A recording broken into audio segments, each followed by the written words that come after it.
supir truk. Pakai kan biasanya pakai gini tuh apa? Penutup kepala, pakai jaket antingan. Dia kira aku supir truk gitu. Aku ya nggak masalah sih. Aku senyum-senyum aja dikira aku supir truk sampai truknya tak foto ya. Dan aku biasa saja sih. Jadi ingat apa kata-kata saudaraku ya. Mas Bagio yang aku banyak belajar kepada beliau dan beliaunya sudah almarhum ya, semoga Allah merahmati tidur panjangnya ya. Dalam satu diskusi ringan dia bilang begini,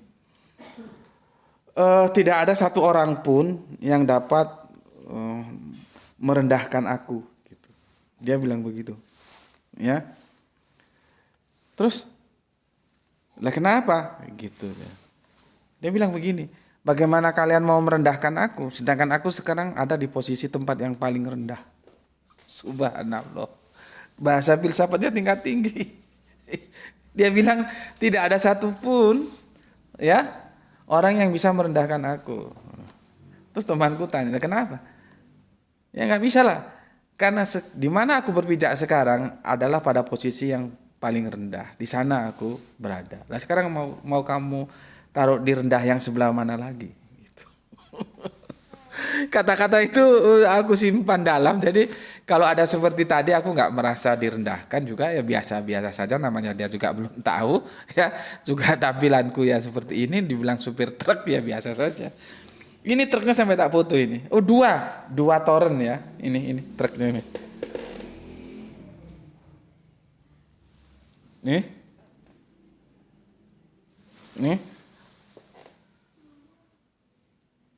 Ya. Ini dua truk. Aku dikirain supir truk. Oke, jadi coba kita kupas. Bagaimana sebetulnya karakter fatwa itu? Aku bilang tadi, fatwa itu sebetulnya anjuran. Dia tidak mempunyai kekuatan hukum memberikan sanksi hukum terhadap yang tidak mengikuti fatwa itu.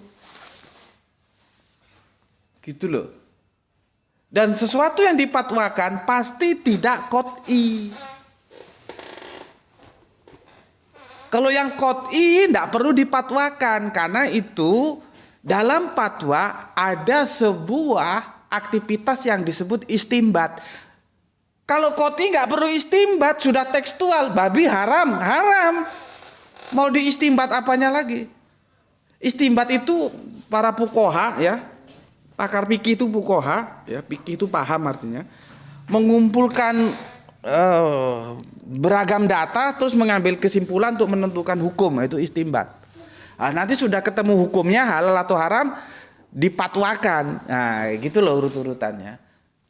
Lah fatwa itu perlu istimbat, kalau qot'i itu enggak perlu istimbat lah, sudah ditentukan kok. Kalau kita baca Al-Qur'an ya contohnya apa? Babi, ya, darah, ya, itu haram. Dan itu mengikat, tidak ada posisi tawar, kecuali ada hal-hal yang sifatnya, apa namanya itu, kasuistis. Misalkan kamu, ya, terperangkap di hutan, nggak ada yang dimakan, itu tentunya itu di luar yang kita bicarakan. Ya karena hukum itu bisa berubah menurut keadaan. Gitu. Nah, daripada kamu mati adanya babi, kamu di tengah hutan, mungkin apa namanya tersesat gitu, ya silakan, gitu ya. Tapi jangan nanti setelah kamu kembali pulang ke rumah dalam lingkungan normal kamu makan babi, ya nggak boleh gitu ya.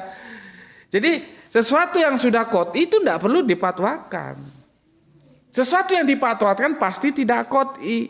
Kalau tidak qot'i pasti ada istimbat. Istimbat itu nanti akan berhubungan pemikiran orang yang terkait dengan pendapat beda-beda. Gitu loh. Nggak sama. Beda-beda pendapatnya. Contohnya tadi ternyata si Mas Ustadz muda tadi itu dia nggak setuju dengan fatwa haram dari MUI. Beda kan? Dan bukan dia saja, di Jawa Timur ini juga terbelah antara yang setuju dengan tidak setuju terhadap fatwa MUI terkait dengan sound horeg itu kok jatuhnya bisa haram itu loh. Gitu loh. Makanya aku bilang ya, fatwa itu sebetulnya himbauan, seruan. Dia tidak bisa dipaksakan. Karena nanti masing-masing punya otoritas. Sekarang kita bicara Muhammadiyah saja ya. Aku sudah lama itu mengatakan seharusnya tidak perlu dipatwakan begitu. Karena apa? Nanti fatwanya jadi nggak berwibawa. Bener. Tentang apa? Rokok. Rokok itu nggak perlu dipatwakan sebetulnya. Ya biarin saja yang mau rokok, yang enggak, yang enggak. Gitu aja. Yang nggak mau rokok jangan dekat-dekat orang ngerokok, yang orang ngerokok jangan dekat-dekat ya ngerokok, supaya nggak saling mengganggu gitu loh. Karena apa? Aku sudah memprediksi kalau itu dipatwakan nanti aplikasi di lapangan itu mesti terjadi dualisme, ada yang menerima, ada yang menolak. Dan ternyata benar. Itu dalam satu ya habitat kehidupan yang bernama Muhammadiyah. Majelis Tarjih bilang haram. Tapi di lapangan jalan nggak? Nggak jalan.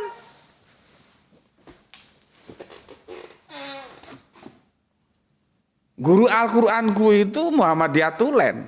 Dia ngerokok. Coba. Kan lebih baik nggak usah dipatwakan daripada dipatwakan tuh nggak berwibawa itu fatwa. Ya. Nggak mengikat fatwa itu. Kalau kamu mau kamu terima, nggak juga ya nggak masalah gitu. Ya, makanya kalau kita ke Muhammadiyah kan sering jadi guyonan itu. Muhammadiyah mazhab mana? Mazhab Maliki. Oh, ngerokok nggak apa-apa karena Pak Malik itu ya tokoh dari Muhammadiyah yang membidani ya kemajuan Universitas Muhammadiyah khususnya Malang itu beliau. Dulu kan di Gang 5 Sumbersari ya dan Jalan Bandung sana.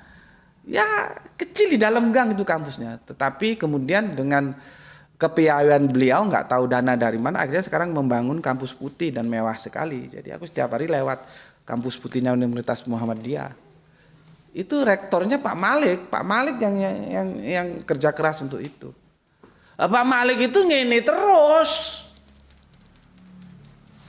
Jadi kalau ke Muhammadiyah mazhab mana? Mazhab Maliki. Oh ngerokok. Mazhab mana? Mazhab Syafi'i. Buya Syafi'i Ma'arif nggak ngerokok. Nggak ngerokok Buya Syafi'i Ma'arif itu. Ya. Sama-sama Muhammadiyah, sama-sama tokoh. Yang satu ngerokok ngelebes kata orang Jawa, nyepur. Yang satu nggak ngerokok. Coba, kan fatwanya nggak jalan. Makanya gue bilang seharusnya nggak perlu ngapain dipatwakan. Ya biar aja mereka mengukur dirinya sendiri.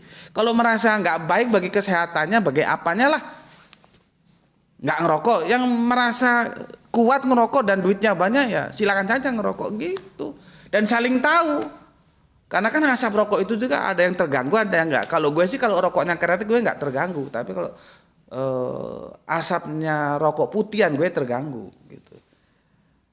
Ya, jadi gue meskipun gue bukan perokok tapi dekat orang ngerokok ngobrol bareng asal rokoknya kretek gue justru seneng aroma cengkehnya. Tapi kalau rokok putih gue terganggu. Gitu. Kan nggak jalan fatwanya itu. Lah daripada fatwa aplikasi di lapangan nggak jalan, kan mending nggak usah dipatwakan, biarkan kesadaran sendiri-sendiri mereka memilih. Bagaimana mereka bersikap terhadap rokok itu. Itu loh, ya, itu satu wadah loh ya, Muhammadiyah. Ada yang setuju, ada yang enggak. Apalagi kalau di luar wadah, apalagi eksternal wadah, gitu loh. Makanya aku bilang sebetulnya fatwa itu anjuran, dia nggak bisa dipaksakan. Nah, nanti bagaimana fatwa itu bisa dipaksakan dan mengandung konsekuensi hukum, nah itu nanti ya kita diskusi di sini dulu. Contohnya lagi ya tentang penetapan Idul Fitri. Kapan itu Idul Fitri? Idul Fitri yang jelas 1 Syawal. Kamu tanya dari Islam apapun, NU, Muhammadiyah, ya, Al-Irsyad, Tetek Bengek segala macam.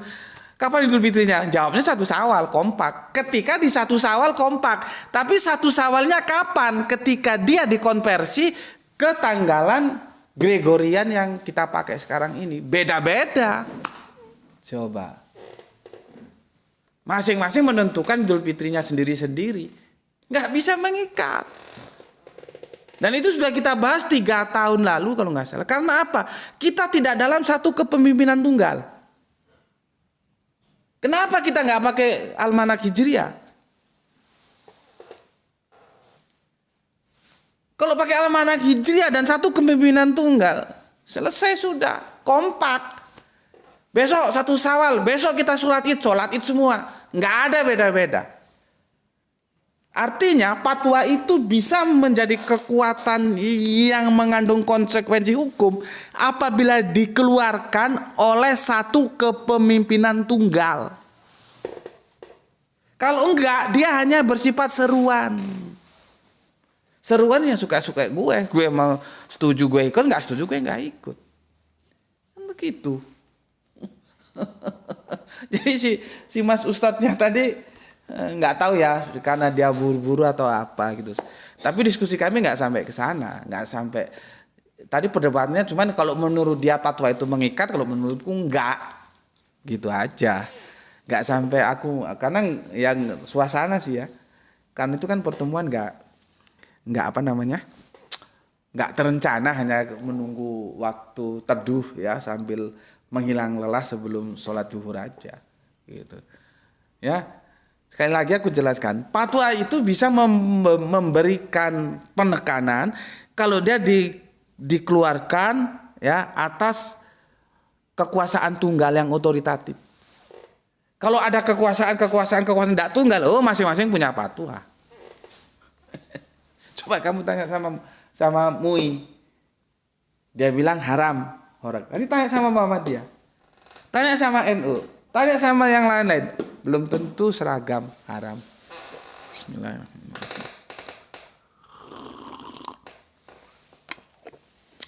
Berapa jam tuh? 42. Belum tentu mas, ya. Bismillahirrahmanirrahim.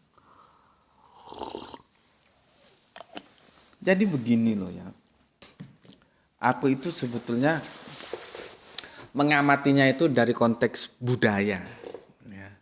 Dari konteks budaya. Jadi jangan nanti terus kesusu kamu bilang bid'ah. Ini repot lagi nih. Kalau bid'ah itu dalam perspektif ibadah, syariahnya gimana. Kalau budaya itu bukan agama. Budaya itu boleh tumbuh dan berkembang, ya, selama dia tidak bertentangan dengan agama, gitu. Karena apa? Karena kita terlahir memang sebagai makhluk budaya, itu ya sudah ditakdirkan seperti itu. Kita ini makhluk budaya. Nah, karena kita punya otak, kita beragama, jadi sekaligus makhluk budaya dan makhluk agama. Di mana lebih tinggi ya posisinya antara agama dan budaya? Ya agama. Gitu loh. Cuman kan kalau agama itu sudah saklek, apa yang ada dalam kitab suci ya sudah itu. Dia tidak boleh bertambah, berkurang, tidak boleh, ya itu karena dia menjadi standar, menjadi pedoman. Budaya nggak bisa begitu. Budaya itu tetap tumbuh berkembang. Nah, supaya dia itu bisa dikendalikan, ya, maka seperti yang aku bilang tadi, budaya itu boleh tumbuh dan berkembang karena memang begitu karakternya, ya, dia tidak stagnan, ya, selama dia tidak bertentangan dengan agama. Nah, sebetulnya Son Horeg ini tahun berapa sih mulai ya? Tahun 80-an itu belum kok, ya. Mungkin teknologi sound juga belum sehebat sekarang ya. Kalau sekarang ini kan memang benar-benar bisa horeg, bisa menggetarkan. Ya. Ini kan proses budaya dan dari anak-anak muda. gitu loh. Sekarang yang gue pikir begini loh ya. Bapak-bapak MUI mohon maaf ya, kita berbeda boleh kan? Di dunia demokrasi kan boleh dong berbeda ya. Ya, ngapain juga bapak-bapak MUI kok ngurusin Son Horeg gitu loh. Kok nggak mengambil sebuah porsi permasalahan yang jauh lebih bermanfaat bagi umat, bagi bangsa, bagi negara ya. Bagaimana tata kelola negara itu dikontrol oleh nilai-nilai agama, kan itu lebih bagus daripada mengkontrol budaya yang ini nanti bisa diambil oleh pemerintah. Kalau pemerintah daerah misalkan di sini Kota Malang ya, nanti wali kotanya aja bikin perda, duduk bareng sama DPR-nya. Bagaimana horeg ini? Laporan masyarakat seperti apa? Di sana mereka bikin hukum. Kan itu tugasnya DPR itu kan salah satunya kan merancang undang-undang. Di samping budgeting dan controlling kan merancang undang-undang. Duduk bareng. Kalau level wali kota ya Kota Madya wali kota ya. Nanti level kabupaten ya bupati. Naik lagi level provinsi ya gubernur. Itu biarin mereka urus itu gitu loh. Ngapain MUI kok ngurus iki? Kok kurang gawean ngono loh. Dan fatwanya nggak tanggung-tanggung, haram. Artinya kalau dikerjakan Son Horeg itu ya kita berdosa karena haram jatuhnya fatwanya. Apakah benar begitu? Ya enggak lah. Ya, maksudku MUI ini ambillah porsi yang itu ya. Memang bagian kalian dan itu berimbas kepada kehidupan berbangsa dan bernegara kita. Contohnya apa Gus? Bikin fatwa koruptor tembak mati. Itu bagus. Ya. Tapi fatwa ini dari MUI Jawa Timur. Ya nggak apa-apa, kita terapkan dulu di Jawa Timur. Nanti sebagai percontohan bagi provinsi-provinsi lainnya. Kalau korupsi, ya misalkan ditentukan setelah melalui proses persidangan ya, dan dibenarkan secara hukum dan terbukti nyata korupsi dengan nilai 1 M hukuman mati. Nah, itu mantep. Mantep MUI kalau gitu. Ya. Itu jauh lebih bermanfaat. Ya.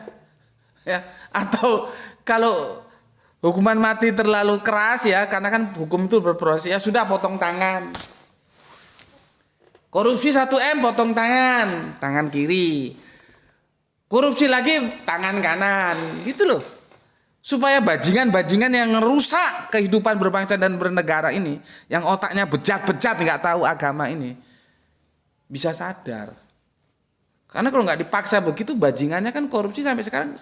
KPK itu loh, sebetulnya kan ad hoc, tapi sampai sekarang jalan terus. Ya karena malingnya koruptornya juga jalan terus. Nggak ada KPK aja sebegitunya, dan apalagi kalau KPK nanti dijadikan bergaining dalam dunia politik itu kan bisa amburadul juga. Gitu loh. Jadi kok menurutku ngapain ngurus gini-gini? Serahkan saja.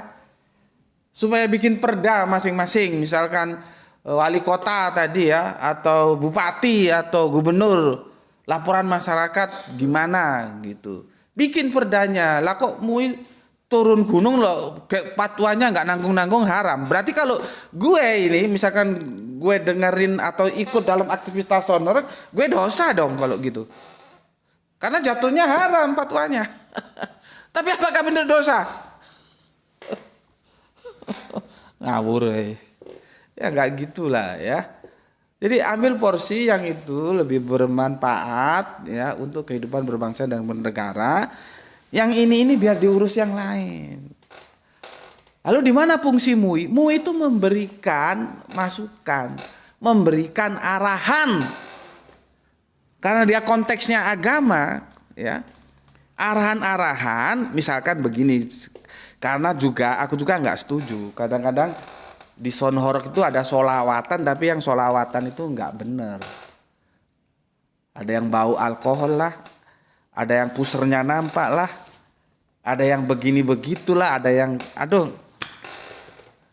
Yang dari tinjauan agama itu nggak boleh. Nah, itu diluruskan, diatur gitu loh ya. Kalau karena sholawat itu punya Islam, Islam punya aturan. Kalau kamu mau ambil, mau pakai sesuai dengan yang punya ini Islam gitu loh. Ojo sakar pendasmu.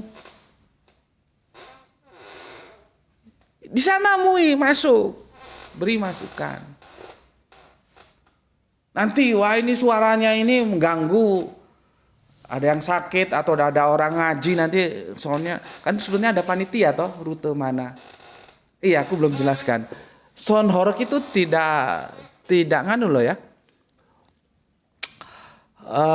Tidak berdiam di tempat, dia mobile. Jalan. Di atas truk gitu kan, dia jalan. Nah, nanti ada rutenya kan sudah kita minta ada yang survei, dia harus tahu rute yang akan dilalui itu bagaimana. Gitu loh, disesuaikan gitu. Ya. Misalkan ketinggian, karena ada yang salonnya tinggi terus pas begitu jalan nabrak genteng orang. Nah, itu kan diingatkan ketinggiannya berapa, diatur. Nggak boleh melebihi 6 meter misalkan. Ya karena nanti ngerusak genteng atau ngerusak apa namanya itu, apa namanya ya. Biasanya kan di pintu-pintu masuk itu ada ucapan selamat datang gitu ya. Baliho gitu. Ya, diatur tingginya berapa. Terus tingkat kekerasan suara itu berapa desibel. Itu aja diatur. Secara teknis ketinggian ya. Tingkat desibelnya berapa ya.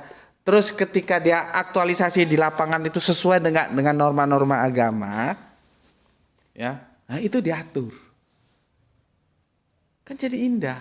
Terus waktu diatur, bolehnya jam berapa sampai jam berapa. Kemarin di sini ada yang dibubarkan, karena kesepakatannya jam 11 nggak salah. Jam 11 sudah selesai, itu jam 11 nggak selesai, terus diberhentikan. Dan itu bagus ya, persuasif ya, nggak terus berhenti nggak ya, kita dikasih penjelasan gitu, akhirnya berhenti. Nah itu namanya pengaturan. Nah MUI kalau mau masuknya ke sana. Yang lebih khusus ya tadi masalah hal-hal yang terkait dengan syariat, misalkan ketika sholawat itu dibawakan gimana, gitu loh. Jangan terus kasih fatwa haram. Sekarang aja ulama Jawa Timur kumpulkan. Apakah semua seragam terus menerima fatwa itu? Enggak. Makanya itu yang gue bilang, fatwa itu tidak mengikat. Kecuali dia dikeluarkan oleh satu otoritas yang semua orang dengar dia. Itulah perlunya kepemimpinan tunggal. Lah kalau masing-masing punya pemimpin kan bisa beda-beda. Itu loh. Ya, bisa beda-beda itu. Nah, pemimpin itu hanya didengar oleh anggotanya. Anggota di luar yang dia pimpin nggak mau dengar karena dia punya pemimpin sendiri. Makanya kalau mau ngomongi kelompok itu nggak usah kamu datang ke anggota kelompok, itu ribet.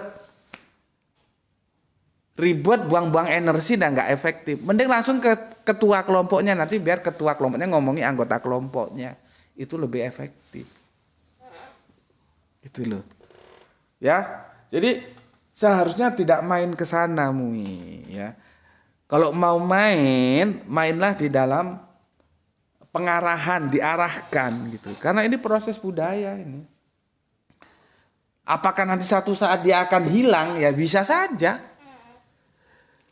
Kalau dia masih seneng ya memang namanya orang masih seneng ya dia hadir terus. Tapi nanti kalau misalkan satu saat mungkin, kan tidak menutup kemungkinan teknologi akan berubah. Dulu orang sangat senang sama radio. Sekarang radio ditinggalkan. Dulu senang terhadap koran ditinggalkan. Orang senang terhadap TV ditinggalkan. Apa? Sudah ada dalam satu genggaman apa? Handphone. Bubar semua itu. Jadi handphone itu meluluhlantakkan peradaban-peradaban yang ada. Dulu aku masih mahasiswa itu baca koran. Nah sekarang ngapain baca koran? Nunggu besok, peristiwa sekarang besok naik cetak, pagi baru baca. Nah, kalau sekarang ada handphone sudah masuk online. Radio juga ngapain, orang musik sudah ada di situ. Semua sudah ada. Ya, ini juga kan nggak menutup kemungkinan nanti akan tergusur oleh penemuan-penemuan teknologi entah yang seperti apa.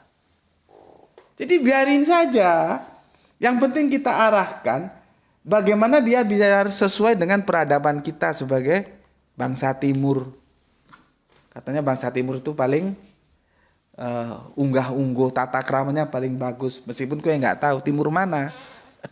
Karena kalau di sini yang paling timur itu Papua.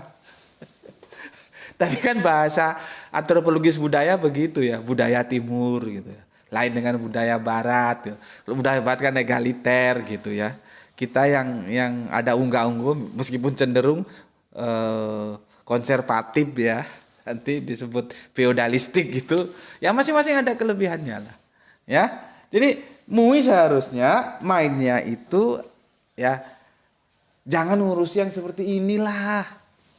Urusi sesuatu yang itu membuat perubahan secara signifikan dalam kehidupan berbangsa dan bernegara kita seperti tadi itu. Korupsi hukum mati atau kalau terlalu keras korupsi potong tangan supaya kapok. Gitu ya. Yang ini nih biar diurusi oleh stakeholder setempat. Nah itu wali kota ya wali kotanya, kabupaten ya bupatinya, provinsi ya gubernurnya gitu. Terus MUI kalau mau masuk gimana? Silakan masuk, tetapi dalam rangka pengarahan, diarah no. Bukan terus diharam no gitu. Ya, aku kira sudah cukup sampai sini ya. Berapa lama tuh kita ngobrol? 56. Sudah 56 ya, 1 jam kurang 4 menit ya. Jadi itu tadi ya. Sesuatu yang sudah aku sampaikan ya, yang perlu kalian ingat sebetulnya ada yang penting sekali, kepemimpinan tunggal. Jadi itu nanti fatwa itu bisa ya jalan sampai ke bawah. Ya hanya disosialisasi, dipublis. Tapi fakta di bawah macet. Karena bukan kepemimpinan tunggal. Ya, enggak bisa. Ya, meskipun MUI itu enggak bisa. Karena dia tidak kepemimpinan tunggal gitu. Ya. Contohnya kita seperti tadi gampangnya lah ya. Pemerintah sidang kapan Idul Fitri? Ya silahkan saja. Dan biasanya sih Muhammadiyah lebih dulu karena Muhammadiyah lebih canggih hitung-hitungannya. Sudah menentukan besok sholat Id gitu. Kan nggak tunduk dia terhadap apa yang diputuskan pemerintah. Kalau saudara kita NU biasanya sama ya dengan pemerintah gitu. Jadi itu yang tadi aku maksud, itu menyadarkan kita kepemimpinan tunggal itu perlu. Ya, sehingga bisa jalan. Tidak ada satu ke kanan, satu ke kiri atau sen kanan belok kiri gitu ya. Oke, sampai di sini dulu ya. Jadi bukannya diharamkan tapi yang tepat itu diarahkan. Diarahkan menjadi lebih baik biar dia berkembang menjadi budaya yaitu seni ya. Bagus-bagus saja. Yang penting diarahkan ya. Seperti yang aku bilang tadi. Ya apa yang kurang bagus? Diarahkan menjadi lebih bagus. Ya. Oh, ojo banter-banter ya, tentukan berapa desibel. Ya. Karena kalau sudah menjadi budaya memang dibiarin itu bermasalah seperti kata orang Jawa duwe gawe gitu ya. Di Jawa sini kan dan kemudian juga itu sudah mewabah kemana-mana sih, termasuk ke Sumatera. Kalau punya hajat entah nikah entah sunatan kan setel musiknya kan banter-banter dan itu mengganggu loh. Mengganggu itu. Biasanya itu 1 hari 1 malam ada, kalau yang 2 hari 2 malam. Musik itu keras-keras gitu. Nah musik itu enak, tapi kalau didengar dengan desibel yang sudah di atas itu jadi nggak enak. Gitu loh. Cuman kan kesadaran itu nggak ada. Belum lagi nanti teknisi sound systemnya itu Dia ngerti nggak bagaimana memainkan mixer, komposisi bassnya seberapa, treble-nya seberapa, echo-nya seberapa. Kalau yang dia sendiri nggak tahu, pokoknya dibayar, hantam aja volume dinaikkan. Oh, sakit telinga. Nggak bisa tidur orang. Tapi karena sudah menjadi budaya, besok dia punya hajat begitu, nanti sana punya hajat begitu, nanti sana punya hajat begitu. Jadinya sesuatu yang mengganggu tapi menjadi budaya, kita mau ngomong apa? Sebelum ke sana, si horeg ini ya ditertibkan, desibelnya berapa gitu. Ya. Oke, sampai di sini dulu apa yang telah aku sampaikan ke kalian. Pada prinsipnya ya, monggo-monggo saja ya, silahkan ambil peran masing-masing ya, tetapi sesuatu yang lebih pas itu kalau MUI itu yang mengarahkan, jangan mempatwakan haram. Karena kalau haram kamu ikut di dalamnya dosa loh. ya, sorry MUI ya, kita berbeda ya. Sorry. Tapi apapun fatwamu tetap aku hormati. Meskipun tidak aku terima tapi aku hormati lah ya. Menghormati itu bukan harus menerima, karena aku juga punya pandangan sendiri. Kalau menurutku itu ya dibina, bukan diharamkan gitu. Oke, sampai di sini dulu ya. Pesan aku, jaga Allah, jaga Kanjeng Nabi, jaga Al-Quran, jaga sholatmu dalam bingkai keindahan Islammu. Tetapi tetap memberi hormat kepada saudara kita yang memilih jalan lain, karena mereka tetap saudara kita. Ya, semoga yang belajar dan mengajar mendapatkan keberuntungan, rezeki yang barokah dan kesehatan yang prima. Terima kasih teman-teman yang ada di YouTube ya, yang ada di Facebook, di TikTok ya. Kita sudah ngaji bareng, aku sudah minta waktunya 1 jam bersama Gus Peti di channel TikTok dan YouTube ya. Terima kasih ya. Sekali lagi, meskipun ini sebetulnya lokal tapi sudah menjadi bahasan nasional ya, tentang sound horeg ini. Semoga ada manfaat yang kita ambil ya. Tentang beda-beda pemikiran enggak ada masalah ya. Kan enggak harus seragam semua gitu. Oke, sampai di sini dulu akhirul kalam ya. Alhamdulillahirabbil alamin. Matur nuwun.